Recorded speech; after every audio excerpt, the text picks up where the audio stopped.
Selamat pagi anak-anak. Assalamualaikum warahmatullahi wabarakatuh. Perkenalkan, nama saya Budean Johandalia dari SMP Barnawati Surabaya.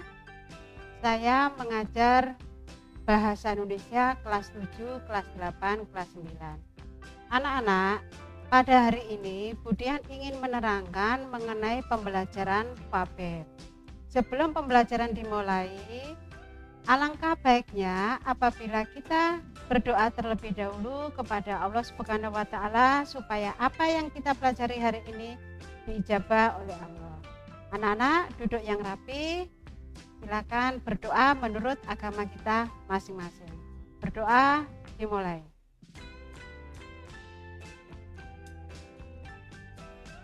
Berdoa selesai.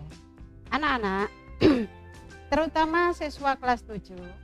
Anak-anak, dalam pembelajaran fabel ini, fabel atau biasa kita sebut dengan cerita hewan atau cerita binatang. Sedangkan fabel definisinya adalah menceritakan tentang kehidupan hewan, kehidupan binatang yang menyerupai kehidupan manusia. Maksudnya apa anak-anak di situ? Maksudnya adalah hewan itu mempunyai kehidupan yang hampir sama dengan manusia. Perbedaannya adalah kalau manusia diberi akal, sedangkan hewan tidak diberi akal.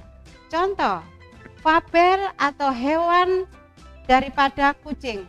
Kucing itu melakukan kehidupan seperti manusia, yaitu melahirkan, makan, mandi, tidur, dan mencari makan. Bagaimana dengan manusia? Sama dengan manusia, tetapi manusia tidak boleh disamakan dengan cerita fabel. Yang disamakan adalah cerita fabel itu sendiri. Anak-anak, kalau fabel itu tadi menceritakan tentang hewan, hewan apakah yang bisa diceritakan di sini? Banyak sekali, yaitu contoh semut, kemudian siput, kura-kura, kijang, rusa, gajah, dan seterusnya. Next. Kemudian di dalam pembelajaran fabel ini ada dua yang akan kita pelajari. Yang pertama yaitu kita mengingat dengan struktur teks fabel. Apa yang kita ingat di situ yaitu tentang moralnya. Jadi fabel itu yang dilihat strukturnya adalah moralnya. Yang kedua, yang diambil dari fabel itu adalah perilaku jujurnya, bersemangat, cinta dengan tanah air. Jadi fabel itu kehidupannya sama dengan manusia. Next. Kemudian anak-anak, fabel itu bermacam-macam cara, bermacam-macam ciri, dan bermacam-macam jenisnya. Kalian bisa melihat di perpustakaan cerita tentang fabel. Ingat, cerita yang menceritakan tentang hewan disebut dengan fabel. Next. Kita lihat gambar di bawah ini. Bacalah buku cerita yang sudah kalian pinjam di perpustakaan, kemudian jawablah pertanyaan. Kamu lihat di situ judulnya adalah Keong Juara Lari. Anak-anak, kalian tahu apa hewan keong itu? Keong itu adalah hewan yang mempunyai cangkam di belakang punggungnya. Dia kelihatan kecil, berjalannya lambat, tetapi dia menjadi juara lari. Nah, kalau kalian sudah membaca di perpustakaan, maka ada 4 pertanyaan yang harus kalian kerjakan. Yang pertama, judulnya itu adalah apa? Berasal dari kota mana? Kemudian ceritakan fabel itu secara singkat dan pesan moral yang ada di dalam cerita tersebut. Next. Kemudian kamu lihat pada gambar di bawah ini. Yang pertama itu adalah ikan hiu, kemudian yang kedua itu adalah Nemo atau Nemo itu yang hewan yang ada di televisi, dan yang ketiga adalah panda. Siapa yang belum tahu panda? Kalian tentunya sudah tahu ya anak-anak ya. Kalau kalian belum tahu fabel, kalian bisa pergi ke kebun binatang. Di situ banyak sekali hewan-hewan. Next. Kemudian anak-anak, sebelum kalian mengerjakan tugas-tugasnya, kamu harus ingat bahwasanya di dalam sebuah fabel itu kita harus mengenal strukturnya. Strukturnya itu ada 4. Yang pertama adalah orientasi, kedua adalah klimaks, yang ketiga adalah resolusi, dan yang keempat adalah koda. Kita lihat yang pertama, orientasi.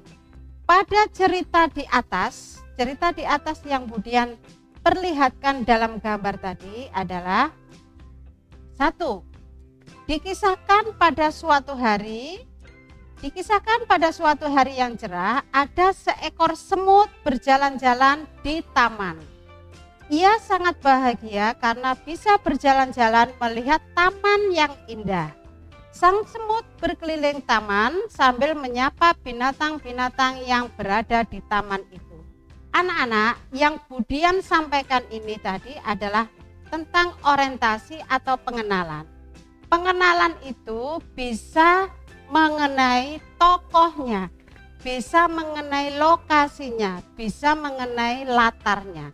Tetapi di dalam kisah ini yang termasuk orientasi adalah semut berjalan-jalan di taman.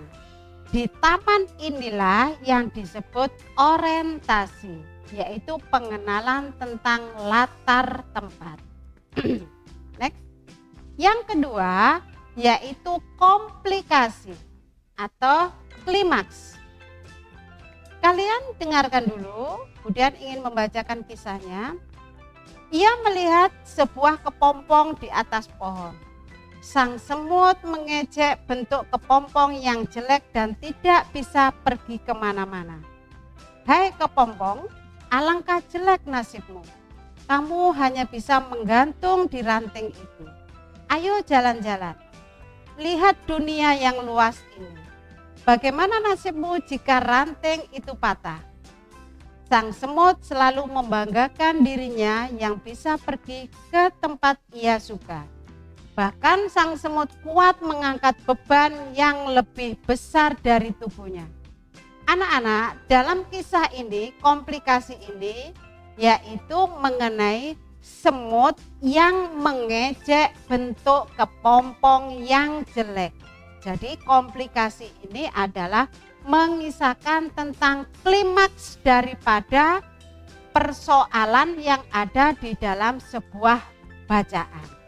Jadi klimaksnya apa? Yaitu semut mengejek bentuk kepompong yang jelek. Next. Kemudian yang ketiga, resolusi, yaitu penyelesaian. Kita lihat bersama-sama.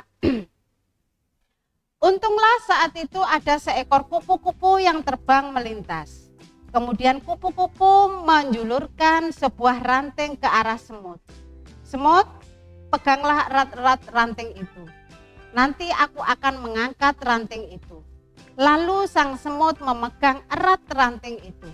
Si kupu-kupu mengangkat ranting itu dan menurunkannya ke tempat yang aman. Kemudian sang semut berterima kasih kepada kupu-kupu karena kupu-kupu telah menyelamatkan nyawanya. Nah, anak-anak, semut berterima kasih kepada kupu-kupu karena kupu-kupu menyelamatkan nyawanya. Inilah yang disebut dengan resolusi, yaitu penyelesaian suatu masalah.